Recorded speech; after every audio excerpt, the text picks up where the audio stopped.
اعوذ باللہ من الشیطان الرجیم بسم اللہ الرحمن الرحیم. ذرا نیچے جی.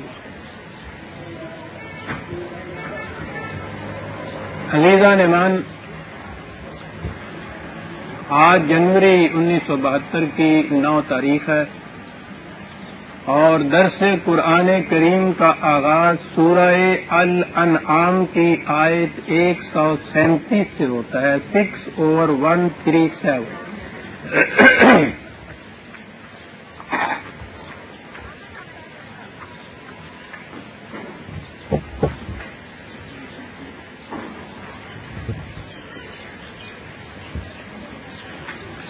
قرآن کریم نے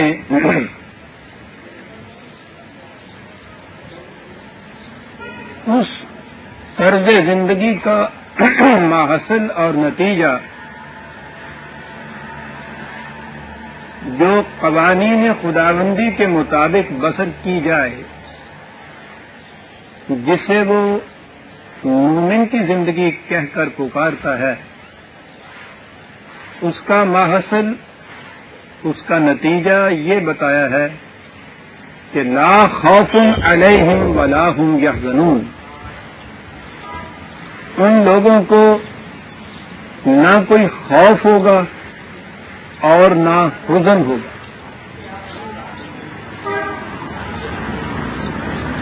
غور فرمائیے کہ اس نہج زندگی کا نتیجہ کیا بتایا گیا ہے. نہ خوف اور نہ حزن. خوف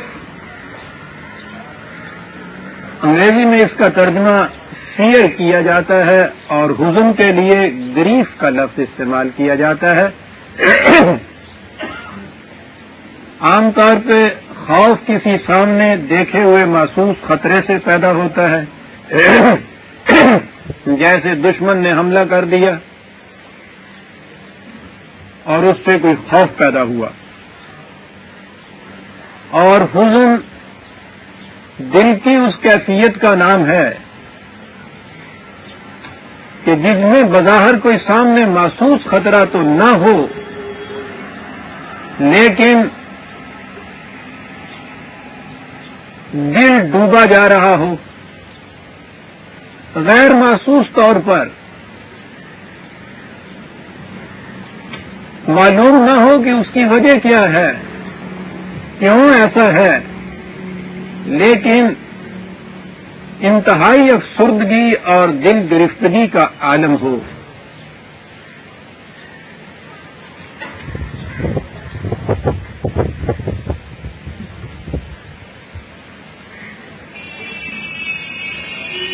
تازہ مثال میں تو یوں سمجھیے کہ جس زمانے میں جنگ ہو رہی تھی،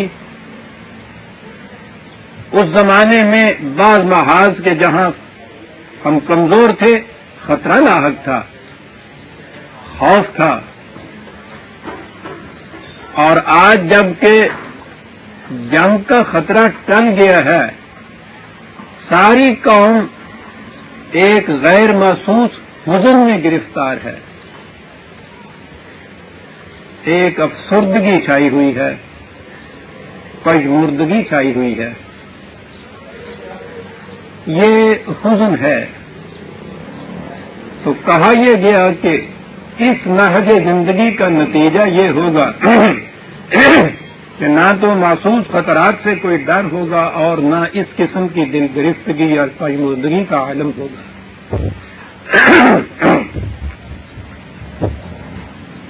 میں سمجھتا ہوں کہ اس سے زیادہ انسان کی کوئی اور آرزو ہو نہیں سکتی کہ اسے نہ خوف ہو اور نہ حزن ہو.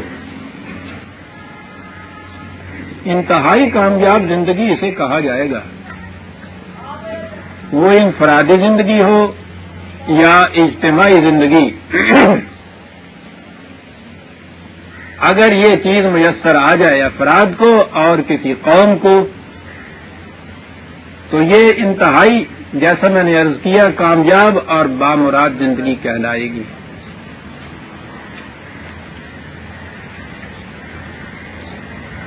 ابتدائی دور میں جب انسان اس نظام فطرت کے رموز سے واقف نہیں تھا تو اس کی سمجھ میں یہ نہیں آتا تھا کہ یہ فطرت کے حادثات کیسے نمودار ہوتے ہیں، سیلاب کیوں آتے ہیں، زلزلے کیوں پیدا ہوتے ہیں، کوہ آتش فشاں کیوں پھٹتا ہے، حتیٰ کہ وبائی امراض کیوں آ جاتی ہیں اسے یہ بھی پتہ نہیں چلتا تھا، چیچک کیوں نکلتی ہے تب تک کا معلوم نہیں تھا کہ بخار کیوں آ جاتا ہے۔ اس کیوں کا جواب اس کے پاس نہیں تھا، اور حزن اس وقت پیدا ہوتا ہے کہ جب کبھی کیوں کا جواب نہ مل سکے، یہ نہ معلوم ہو سکے کہ یہ جو ہو رہا ہے اس کی وجہ کیا ہے۔ اسی سے مایوسی کھاتی، مایوسی اس وقت پیدا ہوتی ہے جب کیوں کا جواب نہ مل سکے کہ ایسا کیوں ہوا ہے۔ تو اس زمانے میں انسان کا علم ابھی محدود کیا بالکل نہ ہونے کے برابر تھا، اس لیے وہ ان حوادث کے کیوں کا جواب نہیں پاتا تھا۔ تو اس کے بعد اس کے سوا چارہ کیا تھا کہ وہ اپنے ذہن سے ہی کچھ تراش لیتا، کیوں نہ بینند حقیقت رہے افسانہ زنند، حقیقت اس کے سامنے نہیں تھی، اس لیے اس نے اس کیوں کا جواب یوں ہی اپنے ذہن سے تراشا۔ اس نے سمجھا کہ کوئی مخفی قوتیں ہیں، دیوی دیوتاؤں ان کے نام رکھے، جن بھوت یہ ان کی تعبیریں کی۔ کبھی اس نے کہا کہ یہ مرنے والوں کی روحیں ہیں جو ہمیں آ کے ستاتی ہیں۔ اب ان ان جانی، غیر محسوس، غیر مرئی، انویزیبل قوتوں کو خوش کرنے کے لیے اس نے ان کے سامنے سجدے کیے، ڈنڈوت کیے، ان کی پرستش شروع کی، اپیزمنٹ شروع کر دی، ان کو راضی کرنے کا طریقہ سوچا کہ کسی طرح یہ ناراض نہ ہو جائیں، کیونکہ وہ سمجھتے تھے کہ ان کے ناراض ہونے سے، ان کے غصے سے یہ سارا عطاب آتا ہے، یہ غضب نازل ہوتا ہے جو زلزلوں کی، کوہ آتش فشاں کی، سیلابوں کی، تلاطم انگیزیوں کی، وبائی امراض کی شکل میں مسلط ہو جاتا ہے۔ اس لیے وہ اسے روکنے کے لیے ان کے پاس ایک ہی طریقہ تھا کہ انہیں کسی طرح سے خوش کیا جائے۔ اب وہ ہزاروں قسم کے یہ حوادث اور امراض آتے تھے، اس لیے ان کو ہزاروں قسم کے دیوی دیوتا تراشنے پڑے۔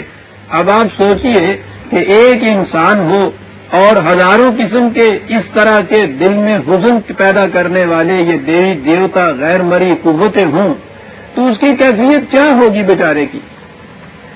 صبح سے شام تک ایک ایک سے ڈرتا رہے گا، سہما ہوا رہے گا، وہ ناراض نہ ہو جائیں، انہیں غصہ نہ آ جائے، کہیں ان کے حق میں مجھ سے کوئی گستاخی نہ ہو جائے، تو وہ ڈرتا سہما ہوا پھرتا تھا۔ قرآن نے جو نہج زندگی سکھائی اس میں کیا بات بتائی؟ اس نے پہلی چیز تو یہ بتائی کہ کائنات میں جتنے حوادث اور واقعات ہوتے ہیں یہ قوانین فطرت کی روح سے ہوتے ہیں،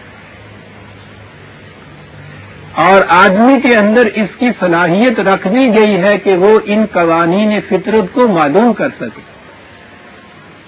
وَعَلَّمَ آدَمَ الْأَسْمَاءَ كُلَّهَا، بڑی عظیم چیز وہی جو شروع میں ہی آپ قصہ آدم جو ہمارے ہاں بدقسمتی سے ایک کیسہ بن کے رہ گیا ہے، ایک افسانہ بن کے رہ گیا ہے، بڑی عظیم حقیقتیں اس کے اندر مضمر ہیں جو تمثیلی انداز میں بیان کی گئی ہیں۔ کلھا، تمام اشیاء کائنات کے قوانین کے علم حاصل کرنے کی صلاحیت انسان کے اندر رکھ دی گئی، اس کو ودیعت کر دی گئی، اور اسے کہا گیا کہ جو بھی یہاں حادثہ رونما ہو اس کے متعلق علم حاصل کیا جا سکتا ہے، یہ کہ اس کے کاز اینڈ ایفیکٹ کا جو علم ہے وہ حاصل کیا جا سکتا ہے، معلوم کیا جا سکتا ہے کہ یہ کیوں ایسا ہوا، اور جب کیوں کا علم ہو جائے تو حزن تو وہیں ختم ہو جاتا ہے، اور جب اس سبب کا تدارک کر لیا جائے، ازالہ کر لیا جائے، اس کی مدافعت کر لی جائے تو خوف ختم ہو جاتا ہے۔ تو کائنات کی طرف سے وہ دیوی دیوتا اور غیر مرئی قوتیں جو ذہن انسانی نے اپنی جہالت کی بنا پہ تراشی تھی، جب کائنات کے متعلق قوانین فطرت کا علم ہو جائے، ان کے اسباب کا پتہ چل جائے کہ ایسا کیوں ہوتا ہے، تو میں نے جیسا ابھی عرض کیا کہ حزن تو اسی وقت دور ہو گیا کیونکہ یہ معلوم ہو گیا کہ ایسا کیوں ہوتا ہے۔ ملیریا کیوں ہوتا ہے؟ ایک خاص قسم کے مچھر ہیں، وہ کاٹتے ہیں، ان کے جراثیم سے ملیریا ہو جاتا ہے۔ حزن تو ہو گیا ختم، اب اس کے بعد رہا اس کا خوف، تو اس کا تدارک یہ ہے ان مچھروں سے اپنے آپ کو بچا لیجئے، اور اگر کہیں وہ کاٹ گئے ہیں تو اس کے بعد اس کا جو علاج ہے، کنین کا علاج یا اس قسم کی ادویات موجود ہیں، ان سے علاج کر لیجئے۔ خوف اور حزن دور ہو جاتا ہے جب آپ کو اسباب و علل کا پتہ چل جائے۔ اب یہ تو رہا باہر کی دنیا کے متعلق، خود انسانوں کے باہمی معاملات میں بھی تو یہ کیفیت پیدا ہوتی ہے۔ اس کے لیے اس نے ایسے قوانین دے دیے وحی کے ذریعے سے کہ اگر ان کے مطابق انسانی معاشرہ متشکل ہو جائے تو اس کی بنیادی خصوصیت ہوگی کہ اس معاشرے میں کسی فرد کو کسی قسم کا نہ خوف ہوگا نہ حزن ہوگا۔ کیوں؟ اس لیے کہ اس معاشرے میں یہاں بھی ہر چیز قانون کے مطابق ہوگی۔ وہی بنیادی نقطہ جو وہاں کارگاہ کائنات میں کار فرما تھا، وہی انسانی زندگی کے اندر نافذ ہوگا کہ ہر چیز قانون کے مطابق ہوگی، قاعدے کے مطابق ہوگی، کوئی دھاندلی نہیں ہو سکے گی۔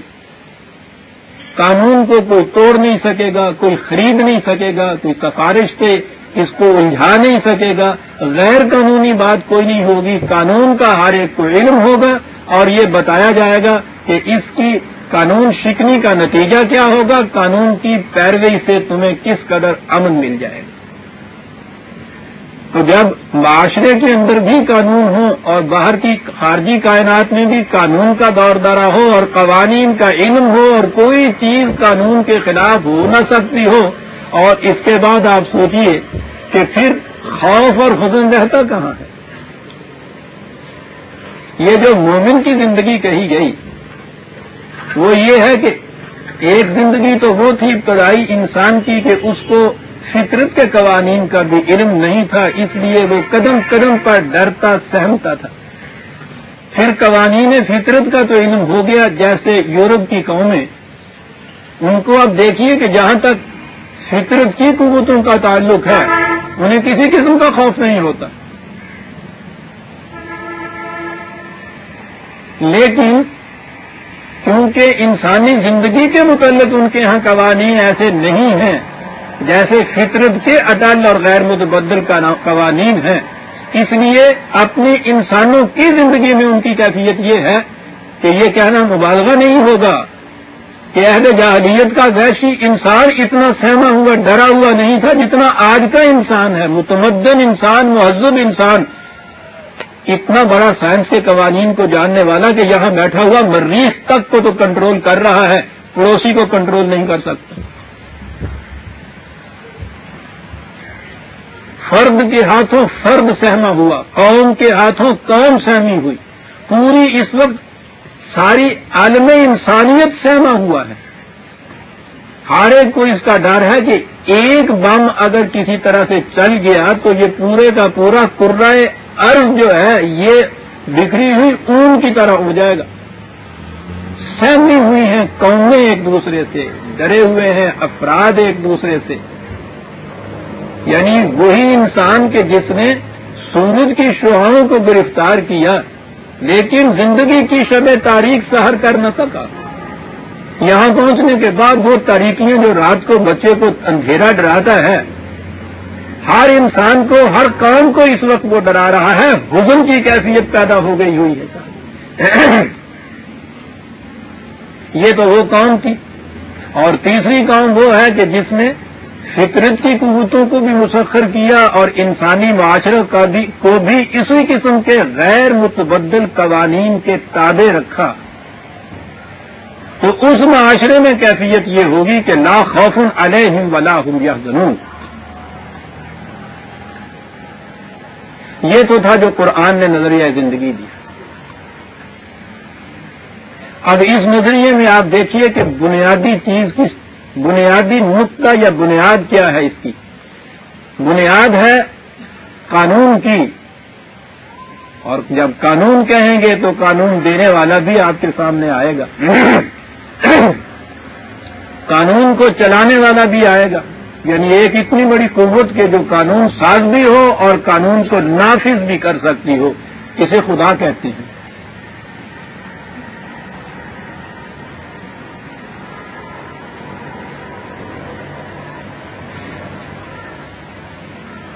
ایمان اس نے یہ بتایا کہ ایک ہی قوت ہے جو قانون بنا رہی ہے، قانون دے رہی ہے، قانون چلا رہی ہے، اس میں کوئی دوسرا شریک نہیں ہے۔ اسے توحید کہتے ہیں۔ وہ ابتدائی دور کا انسان، میں نے ابھی عرض کیا ہے، ہر حادثے اور ہر مصیبت کے لیے اس بیچارے کو ایک نیا خدا تراشنا پڑتا تھا۔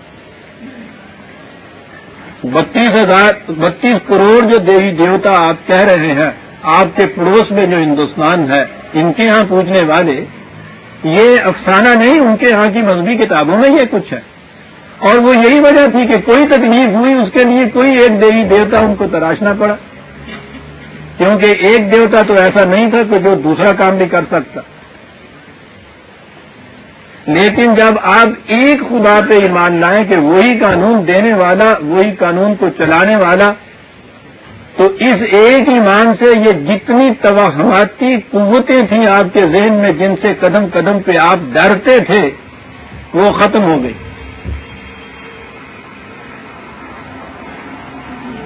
قرآن یہ کہنے کے لیے آیا تھا، یہ جو ہے کہ ایک تو یہ چیز ہے یورپ کا کہ جس میں یہ مانا ہی نہیں ہے کہ کوئی ایسی قوت اور ہستی بھی ہے جو انسانی دنیا کے لیے بھی قوانین دے دے، اسے تو آپ کفر کہیے، لیکن ایک ایسی صورت بھی ہے کہ خدا کو بھی مانتے چلے جائیں اور اس قسم کی قوتوں کو بھی ساتھ مانتے چلے جائیں، اسے شرک کہا جاتا ہے۔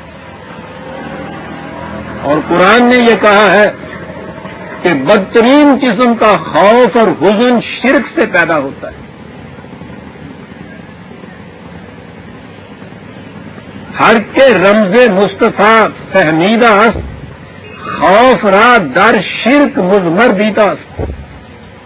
جس نے قرآن کی تعلیم کو سمجھ لیا ہے وہ یہ جانتا ہے کہ خوف در حقیقت شرک کے اندر پوشیدہ ہوتا ہے۔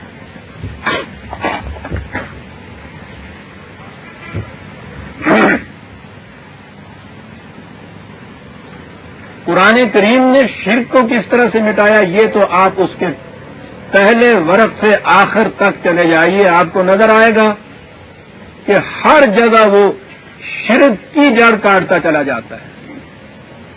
اب آپ کی سمجھ میں یہ بات آئی ہوگی کہ شرک یہ نہیں ہے کہ مندر میں جا کے آپ نے بت کے سامنے سجدہ کر لیا تو یہ شرک ہو گیا، مسجد میں جا کے آپ نے نماز پڑھ لی تو یہ توحید ہو گئی۔ یہ تو مظاہر ہیں ان دونوں چیزوں کے۔ شرک یہ ہے کہ آپ پہلے لیجیے، توحید یہ ہے کہ آپ اسے تسلیم کریں کہ باہر کی کائنات میں بھی ایک ہستی قانون ساز ہے جس کے قوانین کار فرما ہے، اور انسانی دنیا کے اندر بھی اسی ایک کے قوانین کار فرما ہے۔ اور دوسری چیز یہ مانے کہ باہر کی دنیا ہو یا انسانوں کی زندگی، ہر چیز قانون کے تابع ہے، قانون کے ماتحت یہاں نتائج پیدا ہوتے ہیں، قانون کی خلاف ورزی سے نقصان ہوتے ہیں، تباہیاں آتی ہیں۔ ایک خدا کے قوانین اور جو کچھ واقع ہوتا ہے ان قوانین کے تابع، خوف اور حزن تو ختم ہو گیا۔ جو کچھ بھی ہو اس کے ماتحت دیکھنے کی بات یہ ہو گئی کہ کون سا قانون تھا جس کے مطابق یہ ہوا، اور کون سا قانون تھا جس کی خلاف ورزی سے ہم پر یہ تکلیف یا مصیبت آئی۔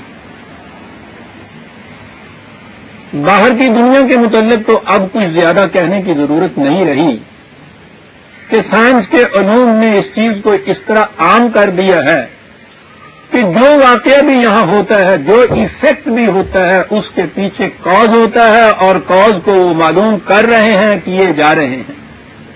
جہاں تک انسانی زندگی کا تعلق ہے، یہاں یہ چیز نگاہوں سے عام طور پر اوجھل رہ جاتی ہے، رہ سکتی تھی کہ معلوم نہیں کہ یہ کیوں ہوا، کیونکہ اس کے اسباب یہ جتنے فزیکل لاز ہیں ان کی طرح محسوس اور بدیہی طور پہ سامنے نہیں آتے، چھپے ہوئے آتے ہیں۔ آج ہی آپ کے ساتھ جو یہ ہوا اور ہمارے ساتھ جو ہوا، وہ کالک مری گئی ہمارے منہوں کے اوپر کہ جس کی مثال تاریخ میں نہیں ملتی۔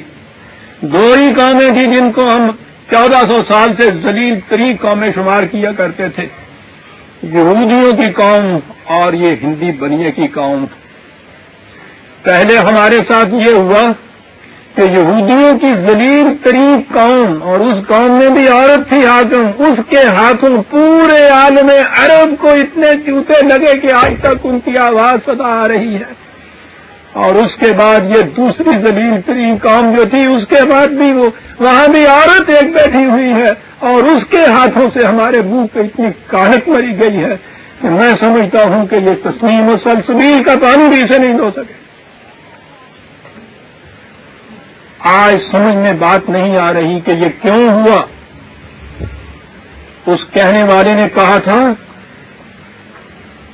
کہ یوں اس طرح سے مایوس نہ ہو، حزن پہ گرفتار نہ ہو۔ سنیے اس نے کیا کہا، وَمَا أَصَابَكُم مِّن مُّصِيبَةٍ فَمَا كَسَبَتْ أَيْدِيكُمْ، کوئی مصیبت تم پہ نہیں آتی وجہ اس سے کہ وہ تمہارے اپنے ہاتھوں کی لائی ہوئی ہوتی ہے۔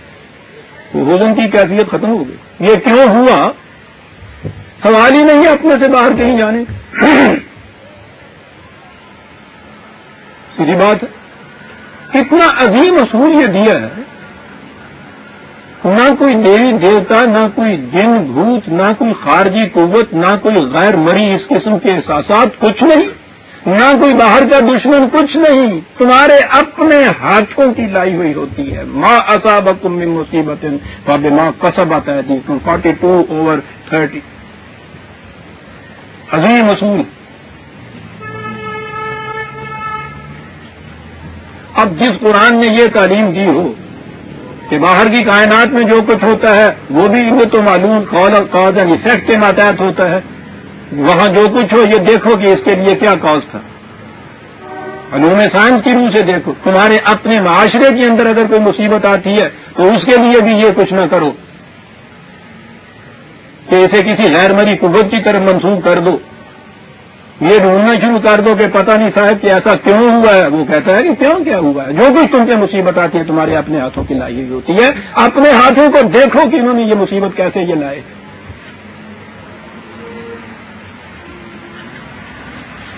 اب ظاہر ہے کہ اس قسم کی تعلیم جس قوم کو مل جائے ان کے لیے سوال ہی پیدا نہیں ہوتا کہ وہ کیفیت جو عہد جاہلیت میں انسان کی تھی، عہد جاہلیت میں کیوں کہوں، اس جاہلیت کا عہد تو انسان کے ساتھ چلا آ رہا ہے۔ جہالت کا جو نتیجہ تھا کہ کوئی غیر مرئی قوتیں ہیں جن کی وجہ سے یہ ہوتا ہے، اور پھر ان کی تعظیم شروع ہو گئی، ان کی پرستش شروع ہو گئی، ان کو خوش کرنا شروع کیا، ان کو نظر نیاز دینے شروع کر دیے، ان کے پاس قربانیوں کے لیے چلے گئے، ان سے دعائیں کرانی شروع کر دی، یہ سارا قصہ ختم ہو گیا۔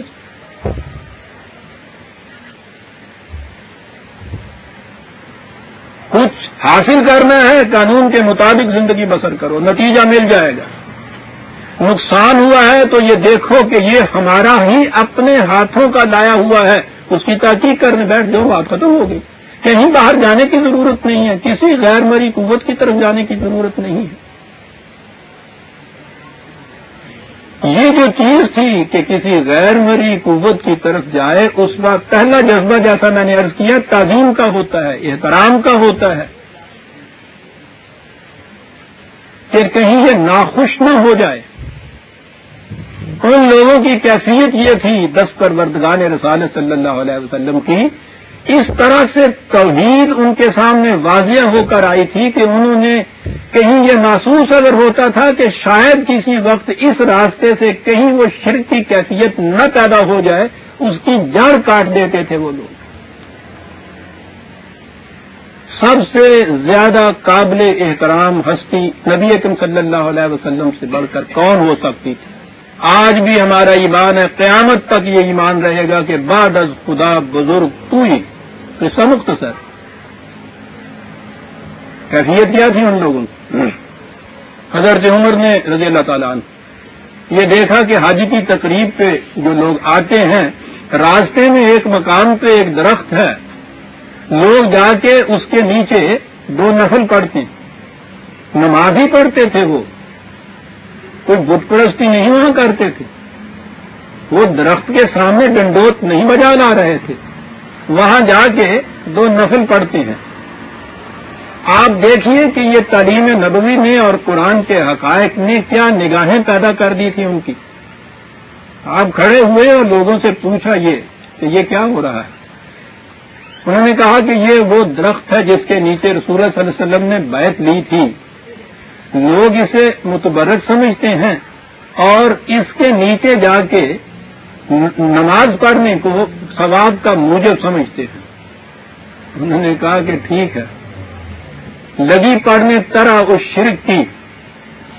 سوچیے عزیزان من کہ ان یادگاروں کا قائم رکھنا کتنا ضروری سمجھا جاتا ہے اور کتنا یہ عظیم واقعہ تھا بیعت رضوان کا کہ اس کو یاد کے طور پہ ہی رکھا جاتا، لیکن جو یادگار شرک تک منتج ہوتی ہے، آپ سوچئے کہ یہ کتنی بڑی جذباتی چیز تھی. لیکن انہوں نے یہ دیکھ لیا کہ یہ چیز ایک دن آگے چل کر یہی ایک آستہ بن جائے گا لوگوں کو شرک کی طرف لے جانے کا. آپ حیران ہوں گے کہ حضرت عمر نے اس درخت کو جڑ سے کٹوا دیا. اب پتہ بھی نہیں ہے کہ وہ درخت کہاں ہوتا تھا.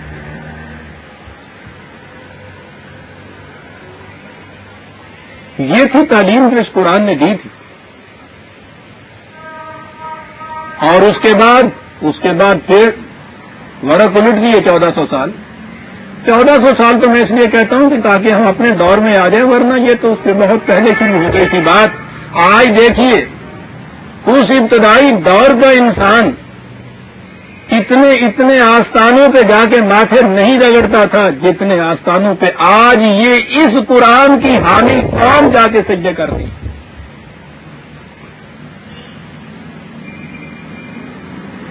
پہلے ہم سمجھا کرتے تھے کہ یہ سب بیچارے گاؤں والے جاہل لوگ ہیں، ان کی زندگی اس قسم کی ہے. اس لیے گاؤں میں تو آپ جا کے دیکھیے کوئی کیکر کا درخت نہیں جس پہ سندور نہیں لگایا ہوا ہوگا، اس کی شاخوں کے ساتھ انہوں نے دھجیاں نہیں باندھی ہوئی ہوں گی. کوئی اونچا سا ٹیلا نہیں ہوگا جس کے اوپر ایک جھنڈی نہیں کھڑی ہوگی اور اس پہ دیا نہیں جلایا جائے گا. اور مزاروں کا تو آپ پوچھیے ہی نہیں پھر کہ کیا کیفیت ہوتی ہے. لیکن یہ ان جاہل گواروں کی بات نہیں ہے. آپ کے ہاں کے مہذب ترین شہروں کے اندر بڑا تعلیم یافتہ طبقہ جسے آپ کہتے ہیں، یوں تو ہر روز، ورنہ جمعرات کی شام کو آپ دیکھ لیجیے شہر میں کون سے اونچا ٹیلا ہے کہ جہاں جا کے سجدے نہیں کیے جاتے، کون سی چونے گج کی عمارت ہے کہ جہاں جا کے مرادیں نہیں مانگی جاتی، وہاں دھجیاں نہیں باندھی جاتی، وہاں سہرے نہیں لٹکائے جاتے، وہاں نیازیں نہیں دی جاتی. اکثر لوگ پوچھا کرتے ہیں کہ صاحب اس سے پہلے پاکستان بننے سے پہلے یا ابتدائی دنوں میں اتنا زیادہ رجحان لوگوں کا نہیں تھا، وہی جاہل لوگ جاتے تھے عام طور پر عورتیں. لیکن اب تو پوچھو نہیں، کانٹا لگا ہوا ہے اور یہ سارے یہ موٹروں والے اور وہ گڈیوں والے اور بڑے بڑے پڑھے لکھے بڑے بڑے ورا، اور اتنا زیادہ کثرت میں یہ کیوں ہو گیا؟ بات بڑی واضح ہے. جتنی معاشرے میں لاقانونیت پھیلتی جائے گی، قانون کے مطابق کسی کا کام نہیں ہوگا، وہ اس لاقانونیت کی طرف بھی آتا چلا جائے گا. کہ اس طریقے سے تو میرا حق مجھے نہیں ملتا، یا جو کچھ میں لینا چاہتا ہوں حق یا ناحق نہیں ملتا، چلیے ان بزرگوں سے دعائیں کرائیں، ان سے جا کے مرادیں مانگیں۔ وہی عہد اول کا انسان جو تھا غیر مرئی قوتوں کی طرف جاتا تھا۔ احترام پیدا ہوا، احترام کے بعد پھر ڈر پیدا ہوا۔ ڈر کی کیفیت یہ ہے، آپ وہاں جا کے دیکھیے، اس سجدہ کرنے کے بعد اس طرف پشت کر کے نہیں مڑتے، پچھلے پاؤں لوٹتے ہیں۔ حضرت صاحب کے متعلق اپنے کمرے میں تنہائی میں بیٹھے ہوئے دل کی گہرائیوں میں بھی اگر کوئی خیال ایسا گزر گیا کہ صاحب ان کی یہ حرکت اچھی نہیں تھی، کب کبا اٹھتے ہیں، ڈرتے ہیں، سہمتے ہیں، روتے ہیں، چیختے ہیں، وہاں جا کے کہتے ہیں یا حضرت معاف کر دیجئے، مجھے بخش دیجئے، میں مارا گیا، میں تباہ ہو گیا۔ حضور کے متعلق دل میں گستاخی کا خیال اتر گیا، سہما ہوا، ڈرا ہوا۔ جس قوم کی یہ حالت ہو کہ وہ اینٹوں اور سیمنٹوں کے ڈھیر سے ڈر رہی ہو، جس کی کیفیت یہ ہو کہ صاحب قدم شریف کا ایک میلہ لگتا ہے، دھرم شالہ سے چلتا ہے سنگ، ڈھول بجا رہے ہیں، جھنڈے ساتھ ہاتھ میں لیے ہوئے ہیں، راستے میں وہ مقام کرتا ہوا چلا جاتا ہے۔ کہاں مقام کرتا ہے؟ قدم شریف۔ یہ کیا قدم شریف کیا چیز؟ ڈیرہ غازی خان میں سخی سرور کا مزار، وہ بزرگ مشہور یہ ہے کہ وہ وہاں اس پہاڑ سے چلے تھے، راستے میں جہاں جہاں انہوں نے قیام کیا وہ قدم شریف ہو گئے۔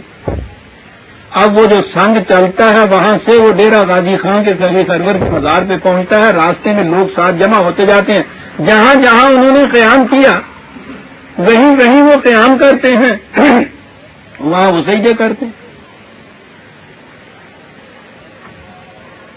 دلی کی جامع مسجد، شاہی جامع مسجد کے ساتھ حجرے کے اندر ایک پتھر رکھا ہوا تھا، اور کون سا مکان ہے وہاں پتھر نہیں ہے؟ کیا آج قدم شریف؟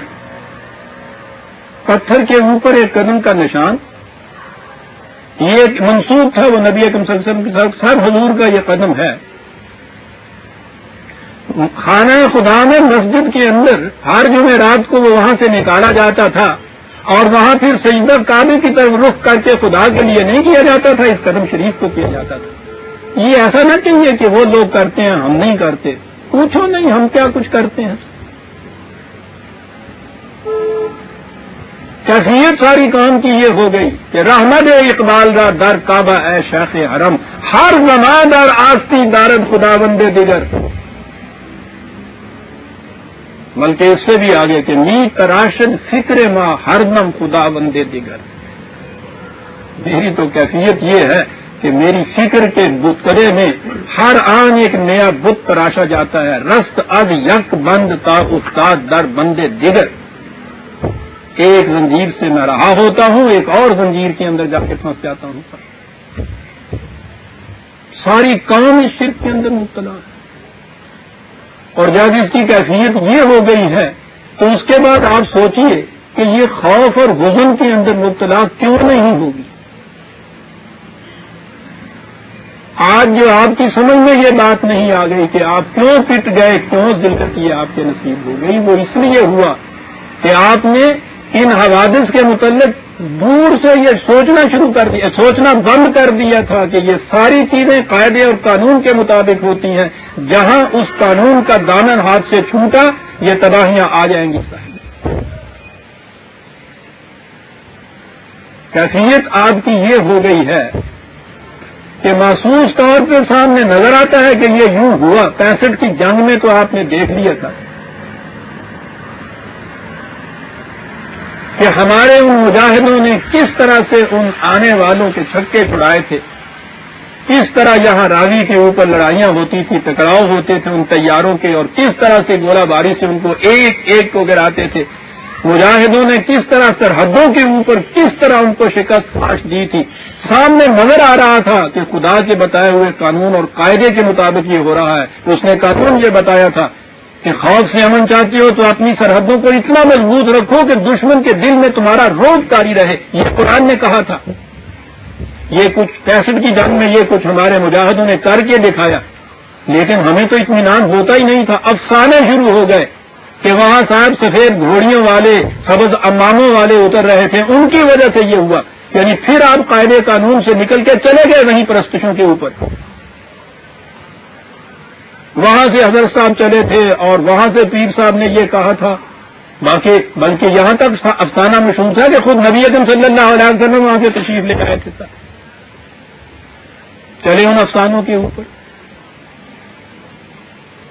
اور جب یہ افسانے اور تمام پرستیاں تھیں عزیزان مصر، اسی کی وجہ سے اس جنگ کے اندر نہ کوئی سبز امامے والا آپ کے پاس آیا، نہ کوئی سفید گھوڑی والا آپ کے پاس آیا. کہاں گئے وہ آج سے؟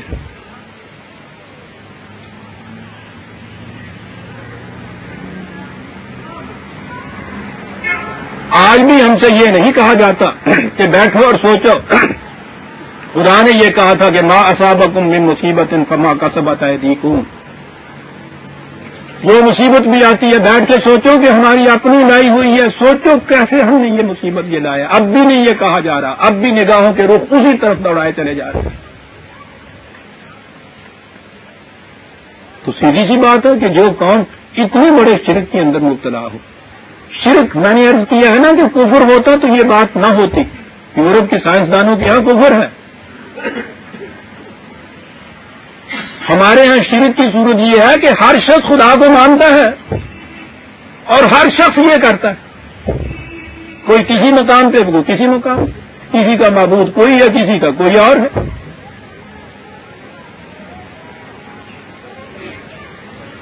عہد جاہلیت کے انسان نے ابتدا کی اس چیز کی. اس کے بعد کچھ کاروباری لوگ پیدا ہوئے. انہوں نے کہا کہ بہت عمدہ سودا ہے یہ، ان کی جہالت کو ایکسپلائٹ کرو. یہ تھے آپ کے ہاں کے مذہبی پیشوا، یہ تھے آپ کے ہاں کے پیران طریقت، یہ تھے قبروں کے مجاور. ایکسپلائٹ کرو. کس طرح سے ایکسپلائٹ کرو؟ وہ یہ نہیں کہتے کہ صاحب جو کچھ لاؤ ہمارے لیے لاؤ، نہ. حضرت صاحب کی نیاز، اللہ کی نیاز.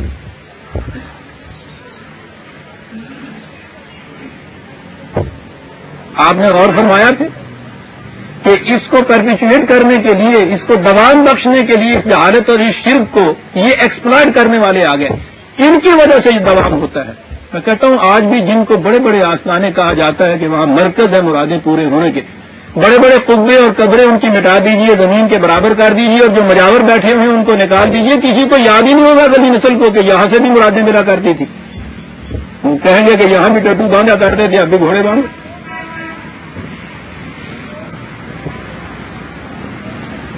یہ ہیں جو اوپر بیٹھے ہوئے، ان کا یہ پروفیشن ہو جاتا ہے.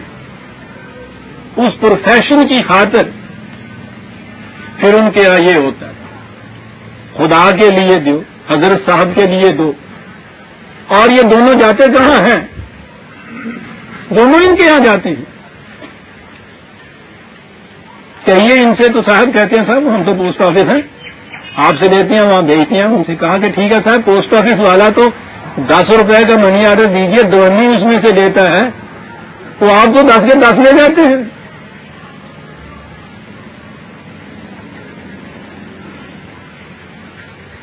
یہ تقسیم کر رکھی ہوتی ہے خدا کے نام کی، حضرت صاحب کے نام کی. آج شروع ہوتی ہے 137. وَجَعَلُوا لِلَّهِ مِمَّا زَرَعَ مِنَ الْحَرْثِ وَالْأَنْعَامِ نَصِيبًا فَقَالُوا هَذَا لِلَّهِ بِزَعْمِهِمْ وَهَذَا لِشُرَكَائِنَا. کہتا ہے ان کی کیفیت یہ ہے کہ مجاور بن کے بیٹھے ہیں، کہتے ہیں کہ اچھا لائے بھائی، ٹھیک ہے بھائی، یہ اللہ کا حصہ، یہ حضرت صاحب کا حصہ. یعنی ان کا اپنا کچھ نہیں ہے سر. اچھا جی، فما کان لشرکائہم فلا یصل الی اللہ. کہتے سیدھی بات ہے کہ جو کچھ تو یہ حضرت صاحب کا نکال لیتے ہیں وہ تو اللہ کی طرف جاتا نہیں ہے، کیونکہ وہ تو پہلے ہی کہہ دیا کہ حضرت صاحب کا ہے، وہ ادھر تو جاتا نہیں. وما کان للہ فہو یصل الی شرکائہم. اور جو اللہ کا کہتے ہیں وہ ان کو مل جاتا ہے، اس لیے کہ وہ اللہ کے پاس کہاں پہنچتا ہے، خدا خانہ ہے. کہتے سوچتے ہو یہ کرتے کیا ہے 420. پہلی چیز تو یہ کہ ہمارے لیے کچھ نہیں سر، ہم نے کیا کرنا، آپ لائے ہو، ہم تو بھیجنے والے ہیں، یہ حضرت صاحب کیا، یہ اللہ تعالیٰ دیکھیے یہ اللہ میں کہتا کس بات سے، کتنی عجیب بات سے کہتے سنتے ہو، یہ کرتے کیا ہے، جو ان کے حضرت صاحب کا ہے کیا سی عجیب بات ہے، جزیری بات ہے کہ وہ تو نہ یہ کہتے ہیں یہ اللہ کے لیے نہ اللہ کے پاس جاتا ہی ہے، وہ بھی اپنا اور جو اللہ کے لیے نکالا ہوا ہے وہ بھی اپنا سامیا گوں کا کس انداز سے 420 یہ کرتے ہیں سر، دیکھو تو روز ہوتا ہے یہ تھا، یہ جو 2 ٹکڑے ہیں کبھی آپ نے غور کیا ہوگا، یہاں تو خیر کام آتے ہیں ایسے کسی شہروں میں اب بھی گرتے ہیں، نظر اللہ نیاز حسین، دیکھتا یہ 2 کیوں رکھے ہوتے ہیں الگ، وہ یہ 2 حصے الگ کرنے کے لیے، کہیں لانے والے کے ذہن میں یہ نہ ہو جائے کہ صاحب سارے سے سارے لے گیا نہ، پہلے الگ کر کے لگتی ہے، وہ کہتا ہے یہ دیکھیے اس طرح سے الگ کر کے یہ تو ان کا ہو گیا، اور یہ جو ہے یہ بھی ان کا ہو گیا پھر، تو یہ ہے جب یہ چیزیں پروفیشن بن جاتی ہیں تو پھر یہ وہ جو پروفیشن ہوتا ہے یہ سیکرٹس ہوتے ہیں ٹریڈ کے، یہ کچھ کرتے ہیں انتسام یحکم وکذالک زینا لکثیر من المشرکین قتل اولادہم شرکاؤہم یردوہم ولا یلبسوا علیہم دینہم، کہتا ہے یہاں تک ان کو پختہ کر دیتے ہیں اپنی ان اعتقادات میں کہ اولاد جیسی عزیز شے جو ہے وہ بھی آ کے ان استانوں پہ وضع کر دیتے ہیں، انتہا ہے یہ۔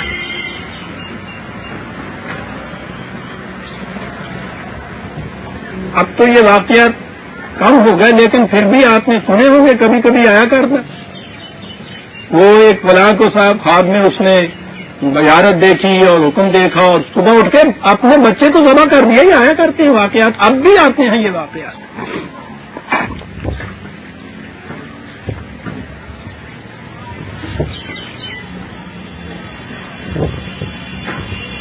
اور یہ تو ذبح وہ ہے کہ جو چھری سے ذبح کرتے ہیں، جو اس کی پوری زندگی کو ذبح کرتے ہیں، یہ تو آپ نے دیکھے ہوں گے، یہاں تو خیال پتہ نہیں ہوتے ہوں، یہ جو فلاں پیر کے بال کے بناتے ہیں، یہ پہلا بچہ جو کچھ ڈیفارم سا پیدا ہو جاتا ہے شادولہ کا چوہا بناتے ہیں، بجائے اس کے کہ اس کا علاج کیا جائے اس کو بنا دیتے ہیں۔ وہاں یوپی میں میر مدھو کے بال کے بنایا کرتے تھے، یعنی ایک بچہ اس کو وقف کر دیتے تھے اس مزار کے اوپر چڑھاوا چڑھانے کے لیے، وہ چھری سے ذبح تو 1 منٹ میں ہو جاتا تھا، یہ ساری عمر کا ذبح کرنا ان کے ہوتا تھا بچوں کو، وہ بچے پھر بھیک مانگتے تھے ان سب کے، ان کے بال کے بنے ہوئے۔ والے یلبسوا علیہم دینہم، کہا یہ عجیب بات ہے، یہ سارا کچھ کرتے ہیں دین کا نقاب اڑا کر، مذہب کے رنگ میں۔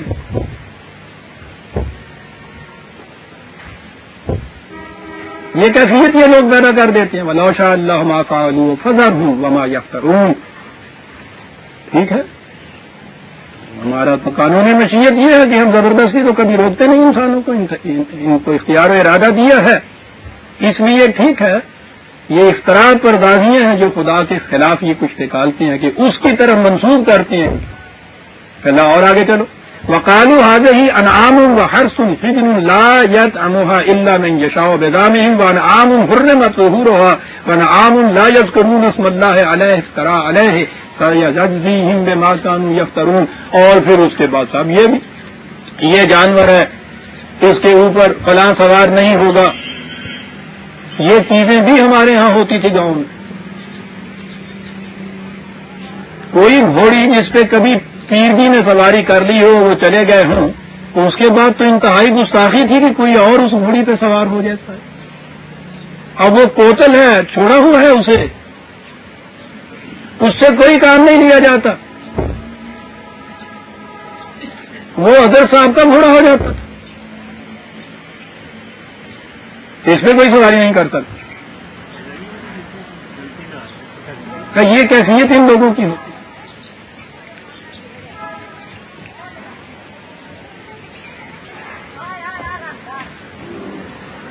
اس قسم کی توہم پرستیاں پھر آگے نکل آتی ہیں ان کے نا. وقالوا ما في بطون هذه الانعام خالصة لذكورنا ومحرم على ازواجنا وان يكن ميتة فهم فيه شركاء سيجزيهم وصفهم انه حكيم عليم. اور آگے بڑھتے تھے سر. تو یہ جو نیاز دی جا رہی ہے نا بھائی یہ صرف مرد کھا سکیں گے, عورتیں نہیں کھا سکیں گی.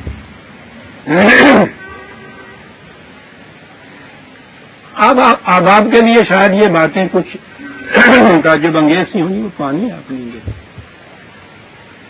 یہاں اب یہ چیزیں یوں نہیں ہوتی, ہمارے ہاں ہوتی تھی. اور ہمارے ہاں میں خاص طور پہ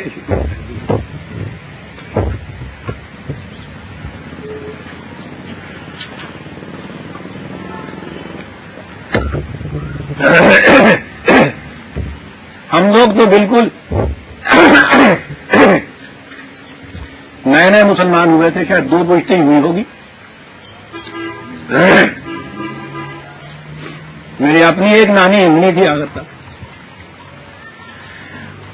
2 ہی پشتیں ہوئی ہوں گی. اور وہ اب یہاں کہنا پڑا, اور وہ بھی یہ ہندوؤں میں بھی یہ جو راجپوتوں کی ذاتیں ہوتی ہیں یہ بڑے ہی معاملوں کے اندر گاڑی اکھڑ ہوتے تھے. تو مسلمان ہو گئے ہوئے تھے, 2 پشتیں ہو چکی ہوئی تھی. پیدا ہونے سے لے کے مرنے تک ساری رسومات اس گاؤں میں جس طرح سے کہ وہ کرتے تھے جو مسلمان نہیں ہوئے تھے ہم میں سے, اسی طرح سے ہمارے گھروں میں ہوتی تھی. سب رسومات اسی قسم. یہی چیز جو ہے یہ نیاز مرد کھا سکتے ہیں, عورت نہیں کھا